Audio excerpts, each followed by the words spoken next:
Hi, I'm Channa Gunawaradane from StrategyPass.com. This is an introduction to what we offer.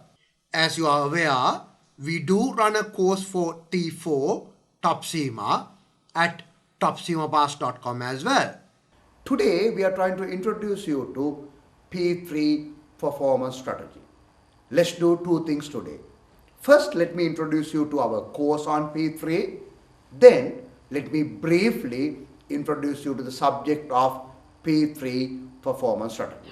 Our course includes a video for each key main areas of the syllabus, and there will be many audios to cover the main 6 modules of the subject.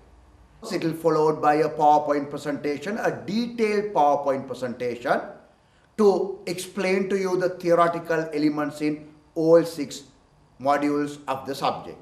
Now, all these documents like the videos, audios and the PowerPoint presentations, they'll be stored in an online discussion forum where you will get access to, and that's a great place to be because you can talk to us, you can talk to lecturers, and you will see the questions asked by the other students and the answers given by us. Of course, it's a great place for you to ask your questions and get the things clarified. Other than the discussion forum, there are many other communication channels for you, unlimited communication channels for you, such as emails, SMS, Skype discussions. All those are there for you to get the full understanding of the subject P3 performance strategy. The course is structured in such a way, we'll start with the theoretical framework, where we will give you the full support for you to understand the theory. Then there will be questions. We will send you certain questions. Of course, the first part of the questions we can do together. Second part, you answer, email to us, we will mark them, and then we will send you detailed feedback on your performance. It will be followed by few mock exams based on the pre-seed issued by SEMA for this session, and this will be our full product for you for P3 performance strategy. If I may take little time for you to introduce you to the subject, like in any other subject, here you have 2 main elements of the subject. One is the theoretical framework, the other one is the practical application of that theoretical framework. Now, within the theoretical framework, there are many things that we need to study. In our course, we have divided this theoretical framework into 3 main elements, starting with enterprise risk management, ERM. Within enterprise risk management, you will learn about the basic things related to risk management. We will start by defining the risk, and we will look at how the risk identification can be done, how the risk evaluation can be done, then how we can respond to the risk. We call it risk response strategy, or we call it risk treatment strategy. So this comes under the first module of ours of enterprise risk management. From this module, we go into 2 other modules. The second one is internal controls and auditing. Now, internal controls will be important because it's one of the ways to manage the risk faced by you. There are many different risk response strategies. One of the risk response strategy would be to reduction. You reduce the risk and accept. So, how can you reduce the risk? Internal controls. So, we will go into our second module of internal controls, which is backed by the second part of the second module, which is auditing. Just because you have good internal controls, it doesn't mean anything. You got to have an auditing process to support your internal controls, to test whether the internal controls are actually in practice or not. So the second module goes as internal controls and auditing.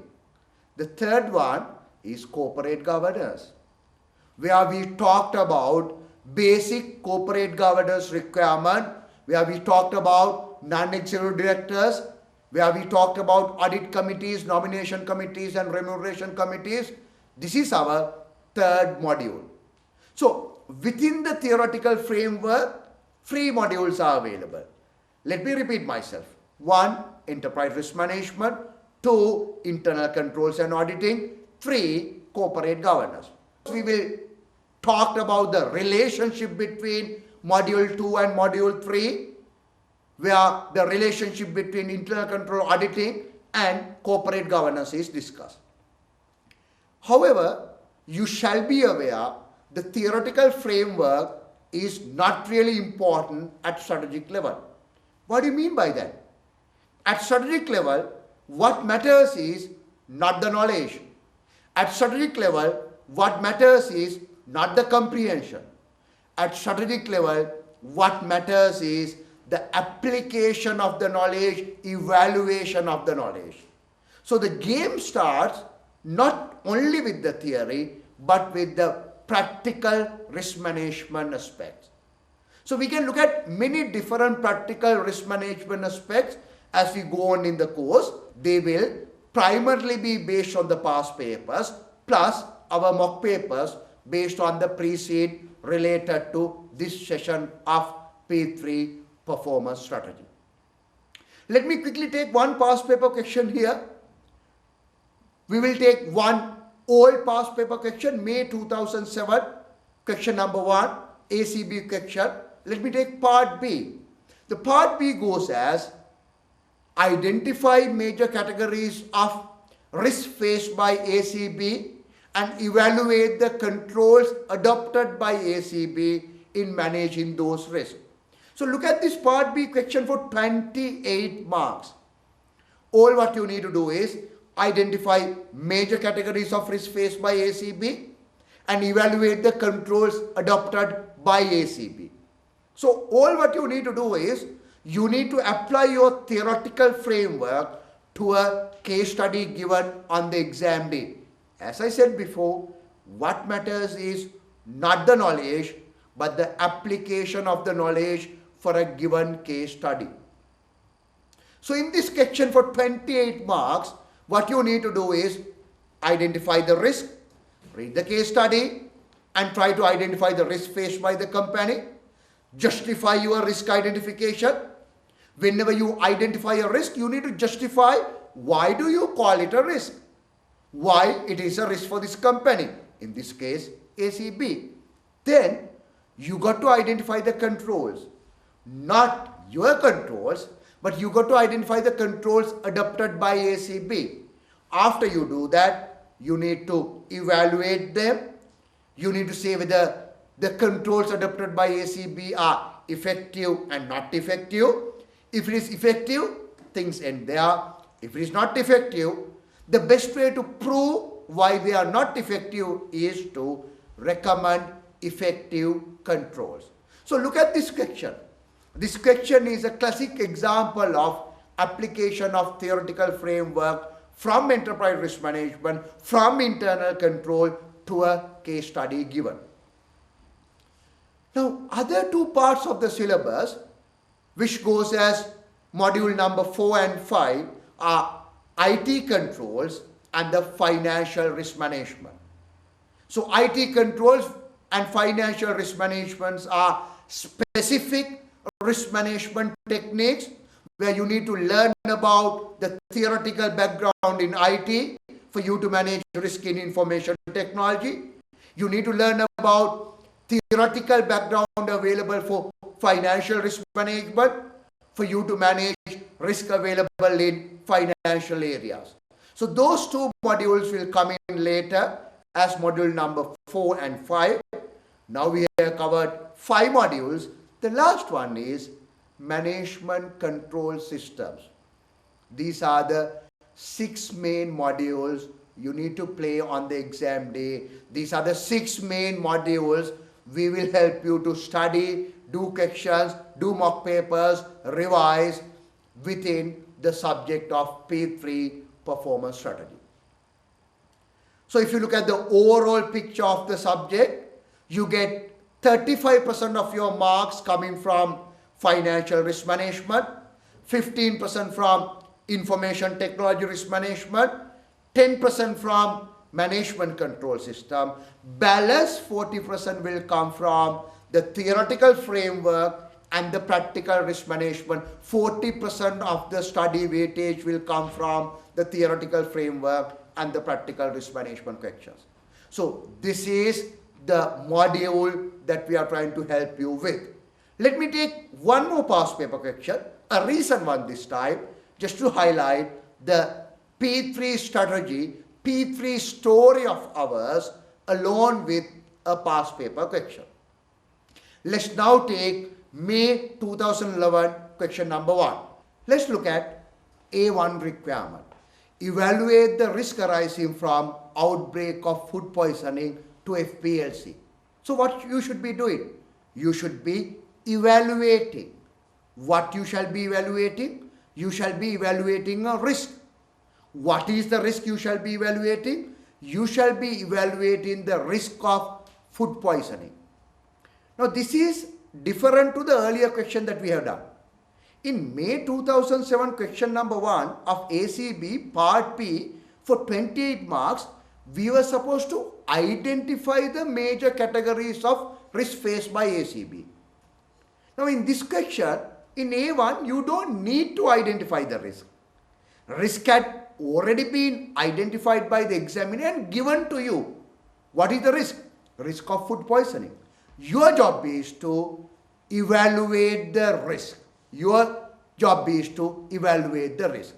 Now let's look at A2. In A2, advise the directors of FPLC on the suitability of the two arguments put forward by the managers of Meals Division to manage this situation. Think about this. What is this? You are required to advise the board of directors of FPLC on the suitability of the two arguments proposed by the managers to manage the risk of food poisoning. So two managers of the division have come up with two different suggestions of how to manage the food poisoning. So what are they? They are the methods of managing this risk, methods of responding to this risk. You are required to advise the board about those two risk response strategies that company had come up with. Let's look at B1 now. In B1, advise the board on the implications of the secret recipe being obtained by a competitor. Again, what is that? You need to advise the board on the implications of the secret recipe being obtained by a competitor. Are you required to identify a risk? No. Risk had been identified by the examiner. You are required to advise on the implication, which means you are required to evaluate the risk.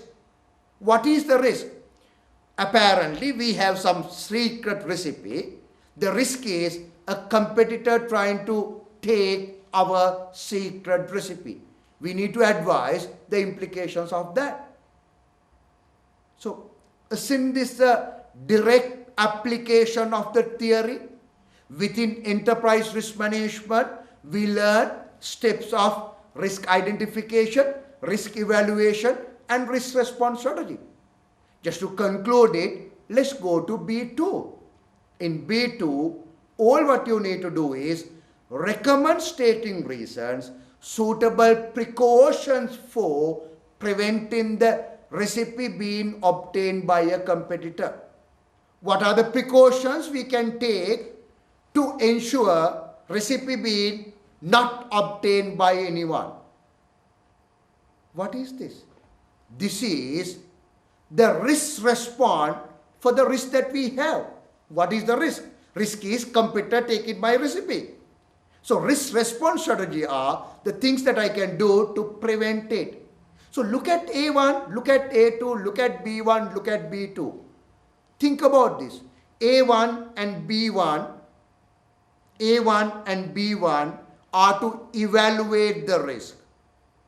A2 and B2 are to either evaluate the risk response strategy or for you to recommend a risk response strategy.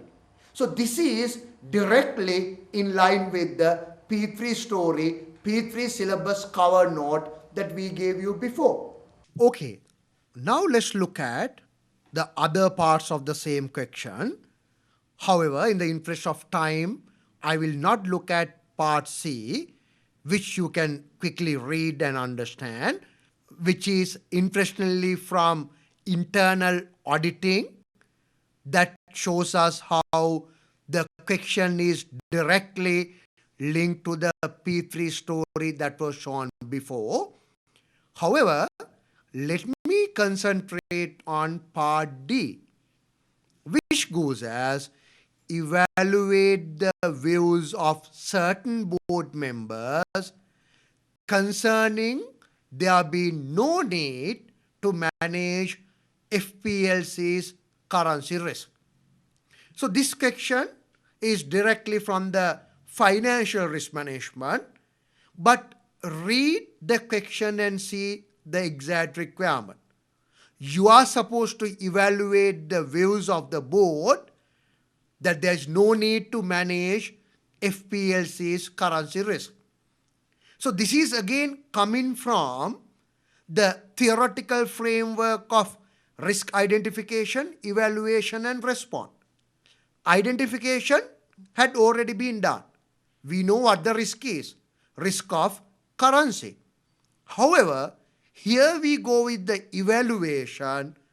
Is this risk big enough for us to do activities to manage it, or there's no need to manage the currency risk of FPLC?